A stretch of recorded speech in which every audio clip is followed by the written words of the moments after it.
নাহিদ ইসলাম তিনি বলেছেন শেখ হাসিনাকে এই বক্তব্যটা থামানোর ক্ষেত্রে আমাদের একটা বড় ধরনের কূটনৈতিক ব্যর্থতা এবং এর ক্ষেত্রে এই ঘটনায় ভারতের হাইকমিশনারকে ডাকা উচিত ছিল, ডেকে কঠোরভাবে নিন্দা জানানো উচিত ছিল এবং পরবর্তীতে কি কূটনৈতিক ব্যবস্থা নেবে জনগণের সামনে সেটা উন্মুক্ত করা উচিত ছিল। এবং তিনি বলেছেন এটা হঠাৎ করে হয়ে যায়নি, সরকারের জায়গা থেকে যথাযথ ব্যবস্থা কূটনৈতিক পদক্ষেপ না নেওয়ার কারণে এই সুযোগটা তৈরি হয়েছে। এবং তিনি বাংলা ভাষায় একটা কথা আছে বাগাড়ম্বর, অর্থাৎ চলতি ভাষায় যেটাকে বলা হয় গলাবাজি, তিনি বলেছেন পররাষ্ট্র মন্ত্রণালয় একটা সংবাদ বিজ্ঞপ্তি দিয়ে কেবল বাহবা পাওয়ার চেষ্টা করেছে। কূটনৈতিক ব্যর্থতা আপনি দেখেন কিনা সরকারের? জি, আচ্ছা, আপনি কি মনে করেন শেখ হাসিনা বক্তব্যটা দিয়েছে? আমি বলি না, দেয়নি। কে দিয়েছে? শেখ হাসিনা যদি বক্তব্য দিত তাহলে তাকে ভিডিওতে আপনি দেখতে পেয়েছেন? নিষেধাজ্ঞা থাকতে পারে, সেই দেশে নিষেধাজ্ঞা থাকতে পারে না। এটা তো এখন এআই এর যুগ।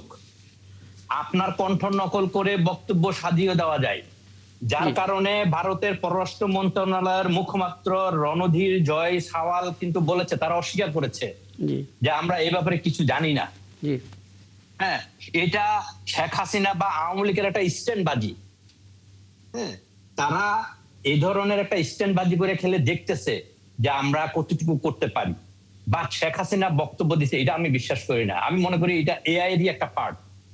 হ্যাঁ, তার কণ্ঠকে নকল করে করছে, কারণ তাদের তো পররাষ্ট্র মন্ত্রণালয়ের মুখপাত্র বলেছে, ঠিক আছে? তাহলে আপনি কেন বলবেন? আরে তাকে তারপরও যদি শেখ হাসিনা ওদের পররাষ্ট্র মন্ত্রণালয়ের মুখপাত্র কি বলেছে এটা এআই দিয়ে বানানো? তারা বলেছে দায়ী ভারত নিবে না, ভারত আমি বলতেছি, কিন্তু তারা এটা অস্বীকার করছে, তারা এটার মধ্যে নাই, তারা জানে না। কেন জানবে না? এটা ঘোষণা দিয়ে তো হয়েছে। তারা কি ঘোষণা দিয়েছে, সে তো অস্বীকার করেছে। আচ্ছা, একটা রাষ্ট্রের মুখপাত্র যদি পররাষ্ট্র মন্ত্রণালয়ের মুখপাত্র বলে, আপনি তার কথা বিশ্বাস করতে হবে? জি না, বিশ্বাস নট নেসেসারি বিশ্বাস করতে হবে।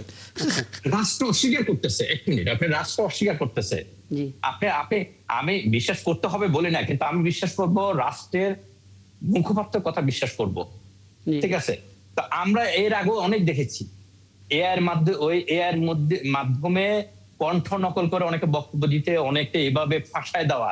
এটা বাংলাদেশে না, পৃথিবীর সব দেশে হচ্ছে। মুশকিল হচ্ছে তার কারণ যখন আমরা রয়টার্সের প্রতিবেদন দেখি, হ্যাঁ, তখন রয়টার্স তো অন্তত ইনভেস্টিগেশন করে বলতে পারতো এটা এআই দিয়ে বানানো ইত্যাদি ইত্যাদি। ধরুক তিনি এআই দিয়ে বানিয়েছেন, তিনি এআই দিয়ে হয়তো কথা বলেছেন, কিন্তু আমরা তো সেটা ঠেকাতে পারছিলাম না বা পারলাম না। না, এটা আপনি এই যুগে কি এটা সম্ভব কোনো কিছু ঠেকানো? তাহলে তো আপনাকে ওই যে শেখ হাসিনার মতো আবার সেই আমাদের যে কি জানি ওই সবই বন্ধ করে দিতে হবে ঠেকানোর জন্য। আমরা যদি সব বন্ধ করে দিতাম, ফেসবুক, ইউটিউব সব বন্ধ, তখন তো আবার বলতেন যে আপনারা বন্ধ করে দিলেন কেন? মানুষের বাক স্বাধীনতা বলা, প্রতিবাদ কি ঠিকঠাক ভাবে জানানো হয়েছে ভারতের হাইকমিশনারের কাছে? বলছিলেন নাহিদ ইসলাম যে কড়া প্রতিবাদ জানানো উচিত ছিল। আমরা তো এখনো পর্যন্ত এটা বিশ্বাস করতে পারি না শেখ হাসিনা যে এই বক্তব্যগুলো দিচ্ছে। আচ্ছা, কারণ আমি তার ফেস সরাসরি দেখি না। আপনি আমার কথা দেখতে পাচ্ছেন, আমাকে আমি কথা বলতেছি, এটাকে নকল করার কোনো অস্ত্র নাই। দেখেন, সে বাংলাদেশের নাগরিক, সে অপরাধ করেছে, বাংলাদেশে তার শাস্তি হবে, তাকে বাংলাদেশে আসার সেই সুযোগটা দিতে হবে, কিন্তু তাকে আমরা সেই সুযোগটা দিতে চাচ্ছি না কেন? আমরা কি তার বিচার করব না কেন? শেখ হাসিনা কি বলে নাই তারেক রহমান তুই বাংলাদেশে আয়, তোর সাহস থাকলে? বলেনি? আর আমাদের প্রধানমন্ত্রী তারেক রহমান কি বলেছে? তাহলে এই যে প্রশ্নটা আপনি করলেন, এটার অনেকটা একই ধরনের প্রশ্ন খোদ জামাত আমিরই করেছেন যে শেখ হাসিনাকে ফিরিয়ে আনতে দেরি হচ্ছে কেন? কেন দেরি হচ্ছে? আমরা চাচ্ছি না তো তা না তো। একটা বৃহৎ রাষ্ট্র তাকে রাখে, হ্যাঁ, এটা তো সময় সাপেক্ষের ব্যাপার। আমরা তো তাদের সাথে যে কূটনৈতিক সম্পর্ক আমাদের সাথে যে খুব ভালো, তা তো কিন্তু না। বুঝতে পারছি। আমরা তাকে আনার জন্য আমাদের তো চেষ্টা চলতেছে না, তা তো না। হ্যাঁ, বুঝতে পারছি। চেষ্টার আমরা চাই আমরা কোনো প্রতিশোধের রাজনীতি না। আমরা চাই যে উনি আসুক বিচারের আওতায়। আমরা চাই যে উনি আসুক বিচারের আওতায় থাকুক, বিচারের মধ্যে দিয়ে উনি যদি আসতে চায় আসবে, উনি গ্রেফতার হবে, তার বিচার হবে। আরে ভাই, সে তো পালাই গেছে, সে তো পলাতক, সে কি আর আসবে? সেই দেশ থেকে হাজার হাজার কোটি টাকা লুটপাট করে নিয়ে গেছে, হাজার হাজার আমাদের নেতা কর্মীদের হত্যা, গুম খুনের মধ্যে দিয়ে সে চলে গেছে। এখন যেগুলি বলতেছে মিডিয়ার মাধ্যমে, এগুলা ওদের দলের কেউ এর মাধ্যমে স্ট্যান্ডবাজি করতে পারে বা যাই হোক না কেন, এগুলো একটা, তাহলে আমি কি এটা ধরবো যে এটা এই পুরো বিষয়টা বিএনপি অতটা সিরিয়াসলি নিচ্ছে না? কেন নেবে না? অবশ্যই নিচ্ছি, আমরা নিব না কেন? আচ্ছা, তাহলে সেক্ষেত্রে মানে কি উদ্যোগ আমরা নিচ্ছি এর পরবর্তীতে যেন এই কাজগুলো উনি আর না করতে পারেন, বা ভারত যেন বাধ্য হয় এই জাতীয় বিষয়গুলোকে ট্যাকেল দিতে? এখনো তো সে যে করছে সেটাও কিন্তু আমরা আমরা কিন্তু কি যে বিশ্বাস করতেছি এটা কি যে এআই এর মাধ্যমে করে নাই, কারণ আমরা তো তাদের পররাষ্ট্রমন্ত্রীর মুখপাত্রের কথাকে আমরাকে মূল্য দিতে হবে। কূটনৈতিক ভাবে আমরা যদি কথা বলি সেটাকেও মূল্যায়ন করতে হবে, তাদের কথাতে বিশ্বাস করতে হবে, একদম, একদম। আমাদের একটু সময়ের জন্য অপেক্ষা করতে হবে। জি, তারেকুল আলম তেনজিং, আপনি খুব চমৎকার করে বিষয়টা আপনার জায়গা থেকে স্পষ্ট করেছেন। মনিয়া শারমিন, এনসিপি বা আপনি নিজে এটা ফিল করেন কিনা যে ওটা এআই ভয়েস ছিল এবং ওখানে আসলে কেউ ছিল না, এবং সেক্ষেত্রে আসলে বাংলাদেশ সরকার তাদের জায়গা থেকে পরবর্তীতে আরো শক্ত পদক্ষেপ নেবে, কিন্তু তার আগে এটা জানতে হবে যে আদৌ সেখানে সে ছিল কিনা? কি বলবেন?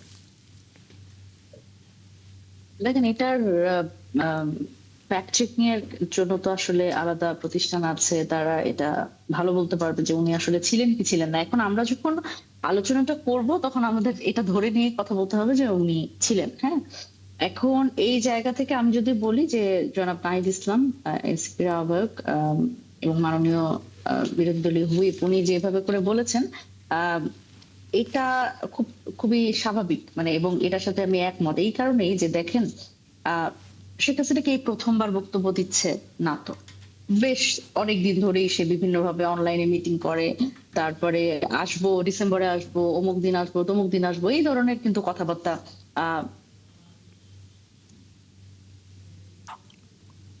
এই ধরনের কথাবার্তা তো আসলে সে বলে। তো এই জায়গা থেকে আমি যদি বলি যে এই বক্তব্যগুলো এর আগেও কতটুকু সিরিয়াসলি নেওয়া হয়েছে, আমরা দেখেছি যে চিঠি চালাচালি হচ্ছে, পররাষ্ট্র মন্ত্রণালয় চিঠি দিচ্ছে, কিন্তু সেটার আসলে কতটুকু সদুত্তর পাচ্ছে না, এবং আমরা খালি প্রেস ব্রিফিং এর মাধ্যমে কিন্তু এই জিনিসটার একটা, মানে, কবে আসবে একটা এক ধরনের দায়সারা উত্তর আমরা দেখেছি। কিন্তু এই 5 আগস্টে যদি বলি, 5 আগস্টে স্বাভাবিকভাবে যেই স্টেটমেন্টটা দেয়া হয়েছে সেটা একটা বোল্ড স্টেটমেন্ট, এটা তো স্বীকার করতে হবে, কিন্তু স্টেটমেন্টের সাথে আসলে অ্যাকশনের একটু দূরত্ব আছে বলে আমি মনে করি। কারণ কি ধরনের অ্যাকশন আসলে আপনারা প্রত্যাশা করছিলেন? ধরেন, এই যে আমাদের ভারতীয় হাই কমিশনার যিনি আছেন তাকে আসলে ডাকা হয়েছে কিনা, বা তাকে আসলে এই ব্যাপারে প্রশ্ন করা হয়েছে কিনা, কারণ এই জায়গাতে তো একটা খুব গুরুত্বপূর্ণ ব্যাপার। এবং এখানে স্টেটমেন্ট ওয়াইজ যদি বলি, স্টেটমেন্টে মানে বাগাড়ম্বর বলেছে, এখানে আসলে ভুল, খুব মানে ভুলের কথা বলা হয় নাই, স্টেটমেন্টটা বোল্ড আছে, কিন্তু এখানে আরো তো কিছু অ্যাকশন করা উচিত ছিল, যেমন হাই কমিশনারকে ডাকতে পারতো। এবং দেখেন, বেশ অনেকদিন ধরেই তো এই ঘটনাগুলো ঘটছে, সেক্ষেত্রে আসলে আন্তর্জাতিক ভাবে আমাদের তো আসলে ভারতের সাথে, সে আমার প্রতিবেশী দেশ, পাশের দেশ, তার সাথে আমার এক ধরনের, দেখেন মনিয়া শারমিন, 2 দিন আগে, মানে এই ঘটনার 2 দিন আগে ভারতের হাই কমিশনের সঙ্গে যখন আমাদের পররাষ্ট্র উপদেষ্টার একটা কথা হলো, এবং তিনি স্পষ্ট করে সেই সময় বলেছিলেন যে শেখ হাসিনা ভারতের মাটিতে বসে রাজনৈতিক কর্মকাণ্ড পরিচালনা করতে পারবে কিনা এটা ভারত সরকারকে স্পষ্ট করতে হবে তাদের অবস্থান।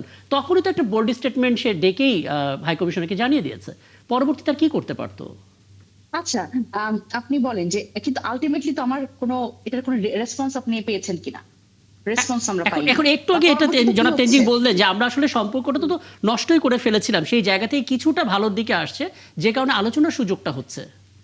না না না না, দেখেন, এখানে তো দুই রকম বিষয়। শেখ হাসিনাকে ভারত আশ্রয় দিয়ে এটা তো বাংলাদেশের সার্বভৌমত্ব এবং নিরাপত্তার জন্য একটা হুমকি তৈরি করেছে, এবং খুবই স্পষ্টত ভারত এখানে এটাকে, শেখ হাসিনাকে একটা স্ট্র্যাটেজিক টুল হিসেবে ইউজ করছে, এটা একটা ব্যাপার। এবং প্রতিবেশী দেশ হিসেবে ভারতের সাথে আমাদের সম্পর্ক, দুটা কিন্তু দুই রকম ব্যাপার। এখন আমাদের যেটা চিন্তা করতে হবে, স্ট্র্যাটেজিক জায়গাটা কোথায়, আমরা কি আসলে আন্তর্জাতিক ভাবে সেই চাপটা আসলে দিতে পেরেছি কিনা। জাতিসংঘের একটা রিপোর্ট আছে, মানবাধিকার সংস্থা আছে, ইন্টারন্যাশনাল মানবাধিকার যে সংস্থাগুলো আছে, তাদের আমরা এখানে যুক্ত করতে পেরেছি কিনা এই প্রসেসে, যে আসলে শেখ হাসিনা এরকম করছে। এবং ভারত তো একটা বড় দেশ, স্বাভাবিকভাবেই সুপার পাওয়ারের একটা, সুতরাং সেইখানে আমরা তাদের তো আমাদের চাপ প্রয়োগ করতে হবে। এখন আমাদের তো দ্বিপাক্ষিক কিছু চুক্তি আছে, সেই জায়গা থেকে আমরা কতটুকু নেগোসিয়েশন করতে পেরেছি এবং কতখানি চাপ প্রয়োগ করতে পেরেছি। সুতরাং শুধুমাত্র স্টেটমেন্টের মধ্যে দিয়েই কিন্তু এই সমাধানটা হবে না, এটা কূটনৈতিক তৎপরতার প্রয়োজন। আমি আলাপটা শেষ করবো মনিয়া শারমিন, আপনার বক্তব্য স্পষ্ট, আমি এখানে আপনি শেষ করবো। খাজা মঈনুদ্দিন, আপনার একটা শেষ মন্তব্য নিয়ে, আমি নিশ্চিত যে আপনি আমাদের পররাষ্ট্র মন্ত্রণালয় থেকে সেই সংবাদ বিজ্ঞপ্তিটা পড়েছেন, এবং সেখানে যথেষ্ট রকমের বোল্ড স্টেটমেন্ট, যেটা মনিয়া শারমিন বললো সেটা রয়েছে, কিন্তু অ্যাকশন থেকে সেটা অনেকটা দূরে। আমরা কি অ্যাকশন নিতে পারতাম যেটা আমরা নেইনি, যেটা দুর্বলতা হিসেবে না, আপনার? প্রথমত যে স্টেটমেন্ট, এটা একটা অ্যাকশন। বিকজ স্টেটমেন্টে একটা পার্ট আমি খেয়াল করি যে ji. Bangladesh will never be a client state. এটা কোনো বাগাড়ম্বর না, এটা কিন্তু বাংলাদেশের স্টেটমেন্ট, এটা রেকর্ড হিসেবে থেকে যাবে যে এই বাংলাদেশ কখনো ক্লায়েন্ট স্টেট হবে না। এর অর্থ হচ্ছে শেখ হাসিনার আমলে ক্লায়েন্ট স্টেট ছিল, সেটা সেই জায়গায় বাংলাদেশ ফিরে যাবে না, সেই জিনিসটা আছে। আর আমি একটু যদি আমাকে সময় দেন, আমি একটা ব্যাখ্যা করতে চাই। সেটা হচ্ছে যে নীল আর্মস্ট্রং যখন চাঁদে গেলেন, তখন আমেরিকার ভিতরে বা অন্যান্য দু এক দেশে বলছে যে ওইটা একটা হোক্স, ওটা ঘটে নাই। তো তারপরে তাকে জিজ্ঞেস করলো প্রেস কনফারেন্সে যে আপনি আকাশের রং কেমন দেখলেন? উনি বলছে কালো দেখেছি। বলে যে বেটা মিথ্যা কথা বলছে, এই যে আকাশের রং তো নীল থাকার কথা। আসলে আকাশের রং ওখানে কালোই থাকার কথা, কারণ পৃথিবীর এখানে ওজোন লেয়ার আছে, এই কারণে আকাশ নীল দেখায়। চাঁদের ওখানে ওজোন লেয়ার কাজ করে না, সুতরাং আকাশ কালোই দেখাবে। একজন আমেরিকান এক্সপার্ট বলল যে এই যে হোক্স করতে যে কষ্টটা হবে, যেটা ড্রামা যদি হয় চাঁদে, তার চেয়ে সহজ হবে হচ্ছে চাঁদে চলে যাওয়া, এবং সেটাই ঘটেছে। এখন ভাই কিছু মনে করবেন না, এইটা হোক্স না। দিল্লিতে যেটা করেছে এটা হোক্স না, এটা একটা রিয়াল টাইম জিনিস। আমি থরলি অবজার্ভ করেছি। ওখানে শেখ জয়ের মানে ছবি দেখা গেছে, স্টেটমেন্ট দেখা গেছে, অন্যরা প্রেজেন্ট ছিল দেখা গেছে, আগে থেকে ঠিক করা আছে। এবং ক্রেডিবল মিডিয়া অর্গানাইজেশনস, মানে ধরেন ওয়াল স্ট্রিট জার্নাল ওয়াজ দেয়ার, রয়টার্স ওয়াজ দেয়ার, নাম করা প্রতিষ্ঠানগুলো ছিল। সুতরাং প্রত্যেকে প্রশ্ন তুলতো। তারা কি প্রশ্ন ইতোমধ্যে একবারও তুলেছে যে ওই ভয়েসটা শোনা যাচ্ছে সেটা এআই ভয়েস কিনা, ভয়েসের ওই পারে আদৌ মানুষটা আছে না, কিনা? লাইভ যেটা আমরা দেখেছি, আমি লাইভ দেখেছি, লাইভে অন্তত 3টা প্রশ্ন শেখ হাসিনা নিয়েছেন। প্রশ্ন নেওয়ার কথা ছিল না, প্রশ্ন একেবারেই না নিলে আমি বুঝতাম যে রেকর্ডেড, কিন্তু শেখ হাসিনা প্রশ্ন নিয়ে ফেলেছেন। মেশিন লার্নিং প্রসেসে তো আমি প্রশ্ন করলে উত্তর পাবোই, পাবেন, কিন্তু অন্যরাও তো প্রেজেন্ট ছিল। মানে আমি ফেস ভ্যালু হিসেবে অন্য এজেন্সিকে আমি ট্রুথফুল ধরে নিচ্ছি, মানে যে মিডিয়াগুলো ছিল তাদেরকে আমি ক্রেডিবল ধরে নিচ্ছি। এখানে ফেলিয়ারটা বাংলাদেশ গভর্নমেন্টের চেয়ে বড় কথা মিডিয়া ফেলিয়ার। মিডিয়া ফেলিয়ার বলতে বাংলাদেশ মিডিয়ার কথা বলছি না শুধু, গদি মিডিয়া অলসো ইজ দেয়ার। তা আমি ওখানে থাকলে শেখ হাসিনাকে প্রশ্ন করতাম, আপনি কোন স্ট্যাটাসে ভারতে আছেন? আপনি কি পলিটিক্যাল অ্যাসাইলাম নাকি আপনি আসামি? এখন জিনিসটা হচ্ছে বুঝতে হবে, ভারত সরকার যেটা অ্যালাউ করেছে এই যে প্রেস কনফারেন্স হওয়া, এটা অবৈধ। অবৈধ কিভাবে? বাংলাদেশ এবং ভারতের মধ্যে এক্সট্রাডিশন ট্রিটি আছে, এই যে অপরাধীর বহিঃসমর্পণ। এক্সট্রাডিশন ট্রিটি থাকলে আপনার অপরাধী যদি আমার দেশে থাকে আর আমার অপরাধী আপনার দেশে থাকে, হয় আপনি অটোমেটিক্যালি ফেরত পাঠাবেন, অথবা আমি চাইলে আপনি ফেরত পাঠাবেন। অনুপ চেটিয়া, হ্যাঁ, এটা সব দেশের জন্য। শেখ হাসিনাকে ভারত পাঠাবে না, একটা আর্গুমেন্ট ভারতের পক্ষে আছে, সেটা ভারত পরিষ্কার বলেন। আর্গুমেন্টটা হচ্ছে কোন দেশের প্রিজনার বা পলিটিক্যাল প্রিজনার যদি হয়, খুন করেও যদি সে চলে যায়, ওই দেশে একটা আর্গুমেন্ট দিতে পারে এক্সট্রাডিশনের বিভিন্ন দেশের ওই দেশ যদি ফিল সুবিধা। করে যে শেখ হাসিনা তাদের একটা টুলস, শেখ হাসিনাকে দিয়ে তারা একটা বাজি ধরবে, তাদের একটা ট্রাম্প কার্ড হিসেবে ব্যবহার করবে, তাহলে এখানে মাথা ব্যথা করবে কিনা তাদের? তার চুক্তি বাতিল করে দেওয়া উচিত। তাহলে আপনি চুক্তি তো বৈধ একটা ব্যাপার, চুক্তি শুধু ডিপ্লোম্যাটিক ব্যাপার না, চুক্তি একটা পলিটিক্যাল লিগ্যাল ইনস্ট্রুমেন্ট। সেই চুক্তি রেখে আপনি এটা করছেন। এবং এই যে কি বলে মুখপাত্রের কথা বলছেন, মুখপাত্র 1-1.5 বছর ধরে, 1 বছর হয়ে যাবে প্রায়, যে আমরা খতিয়ে দেখছি, বাংলাদেশ যে অনুরোধ করেছে শেখ হাসিনা ফেরত পাঠানোর, এবং এটা কেমন পর্যন্ত চলতে থাকবে তার কথাই বোঝা যাচ্ছে। তাহলে এখন বাংলাদেশের কি করার আছে? বাংলাদেশের চাপটা অব্যাহত রাখা, আর কিছু না। আর ভারতের অ্যাকশন তো বাংলাদেশ ঠিক করতে পারবে না, এটা ভারতের বিষয় যে ভারত কিভাবে করবে। ভারত ঠিক কাজ করে। হ্যাঁ, আলাপটা তো করলামই।